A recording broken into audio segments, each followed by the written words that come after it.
Alright, so this is the linkage off of the Altis Sigma, and keep in mind this bike has less than 150 miles on it. I started taking this stuff apart because I was curious to see what their design intent was, and I am fairly upset with what I have found. Now, this larger diameter bolt here is the frame pivot, and the frame pivot uses this tube. And this is not a hardened steel tube. This is just a regular steel tube that has been galvanized. So there is already significant bearing wear into this tube because it is a soft material.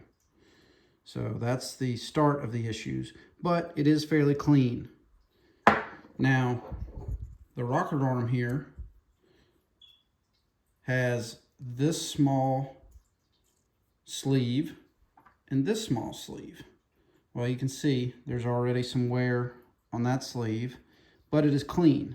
Now I'm going to put it in here, rotate it around. You can hear it. Doesn't sound great. Listen to this one. They're both nasty sounding. And now if I pull it out, you can see it's dirty. It's rusty. That's because there are no seals for these bearings. All you get are these little plastic or Teflon or nylon, not sure what they're made out of, little spacers that go in there. That is it. Does not keep water out, does not keep dust out, does not keep dirt out or mud out or anything. So we've got bearings that are exposed to the elements that capture all kinds of crap. And the next problem is these bearings, if I can get it right, the light right, these are single row bearings. There's less than 1/4 of an inch of contact on this sleeve from there to there. Measures right around 1/4 of an inch or 6 millimeters. That is far too small of an area to transfer the amount of load that this part sees. The diameter is also really small. So if we look even closer, we can see that this sleeve already has cracks forming in it because it has been overloaded.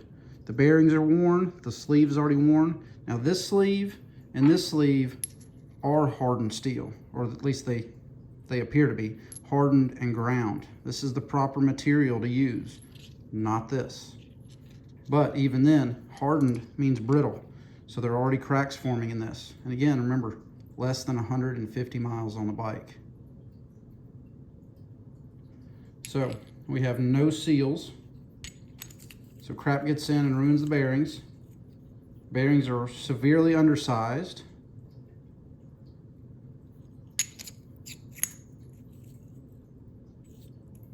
And I'm not very pleased about it. Sleeves are cracked. There's nothing to keep dust, dirt, water out. I'm pretty pissed off at this point, honestly. This is not what a almost $6,000 electric MX bike should be. I've adjusted the lighting here to try to help show this.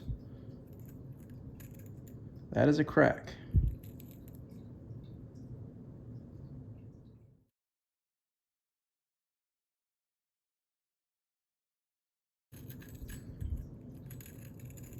Oh, it sounds so nice too, doesn't it? A nice rusty water coming out of there.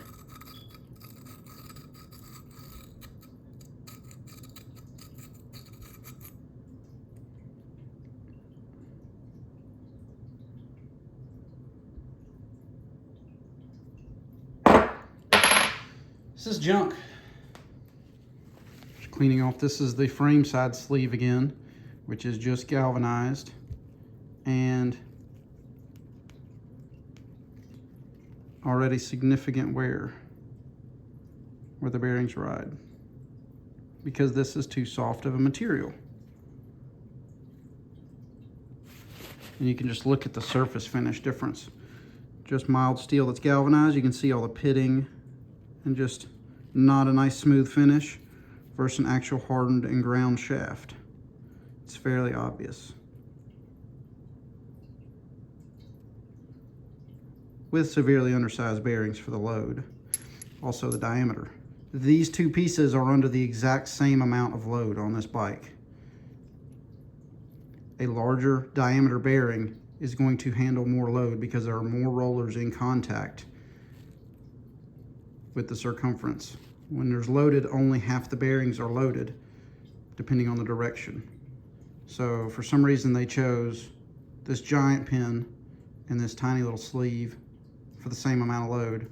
And you can see the non-hardened, how much wear it's already got. Versus this one, which is cracked.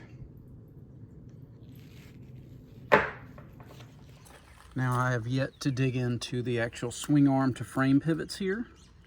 All right, for the main pivot on the swing arm, we have a large sealed roller bearing, which I'm okay with. We have a fairly large step bolt, and we have a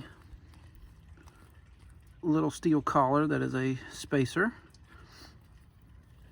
And I don't really have any issues with this design as long as you can keep these tight. So check these. They had a paint mark on them from the factory. Mine loosened up slightly, but just check the torque on these. Loctite would be good. I think there is a little Loctite on it. I saw a little blue right there, but I don't really have a concern with these. I think this is adequate. Now these splines right here, not the leaves, the splines on the sprocket are a very large spline and a low count. That's almost like you see something agricultural on a PTO on a tractor or something. Usually we have a lot more finer, smaller splines on motorcycle applications, but I think this will probably be okay too. Got a little bit of slop in it, and it's not the end of the world. That's not terrible. And these are your rear linkage pivots in the frame. Obviously you can see there is a seal. That's what's missing on the rest of them. And even though the seal has some dirt in it, the bearing itself looks fairly clean in there. There's some grease, and there's your bearing on the other side. So this is all okay. The main chassis doesn't seem to be too bad of a design, but it's everything that bolts in, which I guess is a good thing that you can change it all out fairly easily, but you really shouldn't have to. Now, just to give an equal comparison, I just went ahead and pulled a linkage out of the rear of this bike. This is a Honda CRF 150R, which is the exact same size as the Altis Sigma, wheelbase, all that, has more suspension travel. And I'm going to compare the linkage and see how it's designed and built versus the Altis. Now, keep in mind, these bikes are almost identical in price, but I would beg to differ that a high-performance internal combustion engine costs more to manufacture than an electric motor and a battery. You got a big flat slide carb. You've got a lot of high-end stuff in this bike, and it's the same price. It's also meant for kids. So the Altis is meant for bigger adults and kids. So we're just gonna compare the two designs and see what we find out.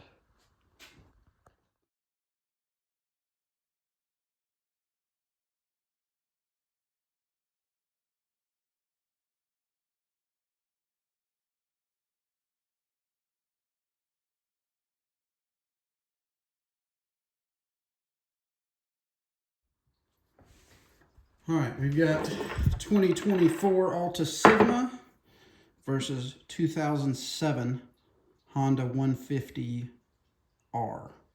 Now, first off, this is a forged steel part. It is heavy. I think it's about twice what this weighs. Let's check real quick.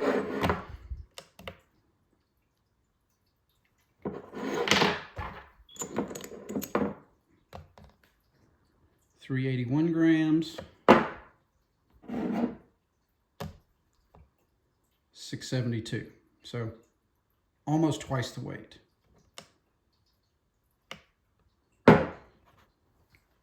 Now let's pull it apart real quick and compare the differences. First off, see these big black things? Those are rubber seals that keep the crap out and the grease in. Bike is dirty. These have not been serviced. The bike is a 2007, so that's what, 19 years old? So we'll pull these out and take a look at them. Notice, full width bearing, big diameter, thick wall thickness, hardened ground bearing surface. Greasy, but the grease is nice and clean. No discernible wear compared to Altis. Super thin wall thickness. Bearings do not cover the entire distance, so there's not a lot of surface area for all that pressure. You can see in there, you've got two separate bearings with a gap in the middle. So right away, there's a big difference. This sleeve, we've already gone over. Tiny little contact area. Super thin sleeve versus nice, heavy, thick wall, designed for abuse. Motocross bike, MX, claims to be a motocross bike, Altis Sigma MX.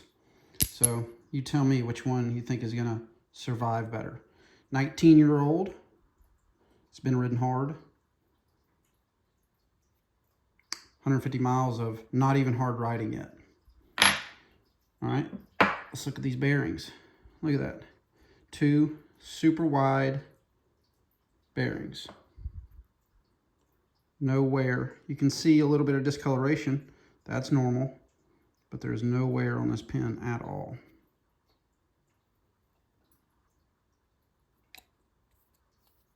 How's it sound? Sounds good. So this is just a quick comparison of a bike that is built for abuse and a bike that's not. Hopefully I conveyed that to where you guys can understand. It's a pretty obvious, pretty huge difference. Also, the Honda is lighter weight than the Altis. Even though this stuff is big and beefy and strong and overbuilt, that's what it's meant for. So, please tell me, am I wrong for comparing a brand new Chinese bike versus a Japanese bike that, one, costs more to manufacture, two, uses more high-end components, suspension, hardware, all the precise machining in the engine, versus something that has none of that? I've proven that the suspension hardware is not up to the task of just normal riding. This is the, oh look, wheels bent there. This is the factory tire, so I have not ridden this bike much, less than 150 miles. So, again, are these two different league bikes, even though they're basically the exact same price? You tell me.